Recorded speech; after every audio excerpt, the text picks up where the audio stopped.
if you were just tuning in to watch this and you were hoping to see what I think the first thing most people tune into a sporting event to see, which is just a good sporting event.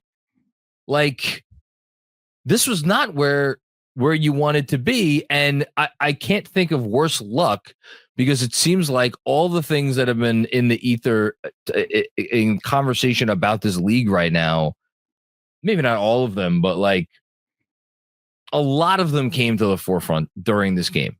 Did you have any of these same sensations that I had? Yeah, all of them, John. Benji's funny, but like the rest of the tweet is even funnier, John. Like I hate to make this all about Benji. No, please. He's not here, but so he goes that LeBron and Giannis won in first years, took it seriously is great. It's so easy to be a hater. Most of the jokes suck and stem from a general lack of competitive spirit. Go back to rooting for lottery balls, losers. I love Benji so much. Well, I think that was aimed at the Thunder, but yeah. No, it's rooting for everybody that does it like this, basically. Well, I mean, yes, that it's an indirect shot at the Thunder for sure. Yes. But it's also like they created an immediacy and a tournament that, created a champion. Like there is technically an in-season tournament champion that will get a banner. Will we mention that when Dame Lillard goes into the Hall of Fame one day? No.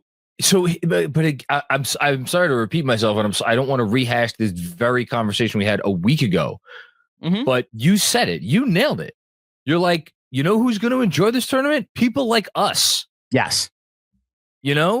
And I sat there and I watched the whole game, and I was enjoying myself because I was like, first of all, I thought it was freaking wonderful the Thunder couldn't hit a blessed thing all game. I just like, whenever a team gets in that kind of a slump, I'm like, oh, I want it to keep going. It gives me something extra to root for, even though I didn't go into this game with any skin in the game, because, by the way, it didn't count. It's not even like I was rooting hard for the Thunder because I didn't want the Bucks to get another win in the standings, because they're not getting another win in the standings. Can I add to that? Because there was a moment where, because of how low the Thunder's score was, I was like, man, I wonder what the Bucks defensive ratings. Oh wait, it doesn't count. Like, it doesn't. None of this is going to count toward any of the stats. Like Giannis having, what did he finish with? 26. Oh my God! Oh yeah, triple double, 26, 19, and 10, with 3 blocks. None of that's going to count toward his season stats as a career triple doubles. People will remember this. People will. And now in championship clinching games, he's got a 50-point game in the finals and a 26, 19, and 10 in the NBA Cup final. But like, I was enjoying watching the Thunder. I was enjoying watching Isaiah Hartenstein be the best player on the floor for the first 5 minutes of this game, and then he was never heard from again. I obviously enjoyed watching Giannis. I enjoyed watching the Thunder brick threes. I enjoyed watching Oklahoma City try to figure out, okay, do we keep taking these threes or do we continue to try to do what we do? And they clearly never found the right balance. I don't think it helped, in addition to going 5 for, what was the final number? 5 for 32, I think it was. And by the way, you want to talk about, chef's kiss.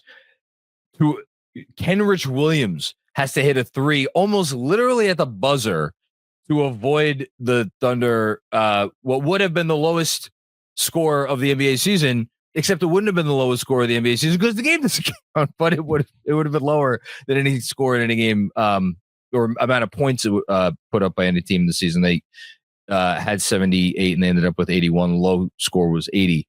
They shot 15% from deep. They were 5 of 32. I want to get back to them in a second. Like, I thought the Bucks did some really good things. It was a good reminder that, like, Giannis plus shooting, especially against a team that doesn't have a lot of size, is really freaking unstoppable if they're playing smart. And like, they played smart for most of this night. Also helped that they hit their threes, 17 of 40. That's always a good sign. But like, so yeah, if this was for us, great job. Putting the whole Knicks Hawks part of it aside. But I don't know, man. This is not going to is not going to silence any of the conversations. Like, imagine someone actually I don't think anyone did. But imagine somebody tuned into this and they're like, oh, let me see what this whole thing is about.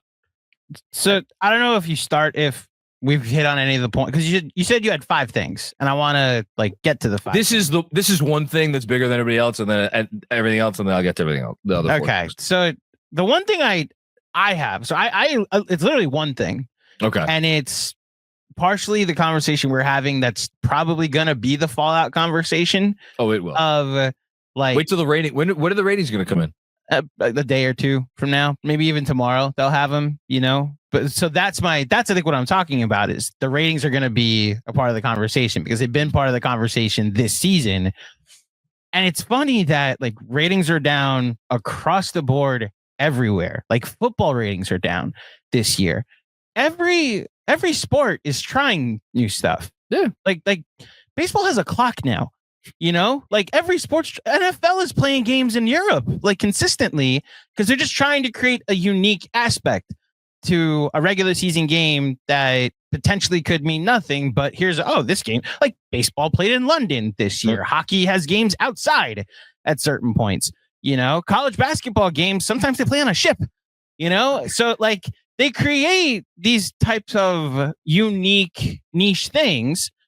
And the NBA tried something. And I don't even think I kind of agree with the sentiment of Benji's tweet in being like intrigued by the in-season tournament. I would not care about Bucks Thunder to the extent of it being anything more than just a potential finals preview in December if they didn't clear out the schedule for like, all right, you know what? The NBA Cup is in. That's us.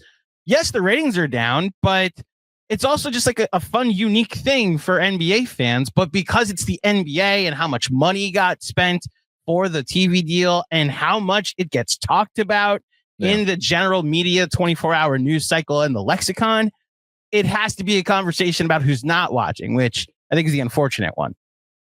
The whole ratings thing, I haven't talked about it because I just think it's look, if someone out there, here's what I'm about to say, and it was like, Macri, that's the dumbest thing you've ever said, and here's why, and wants to give me a list of reasons, please do.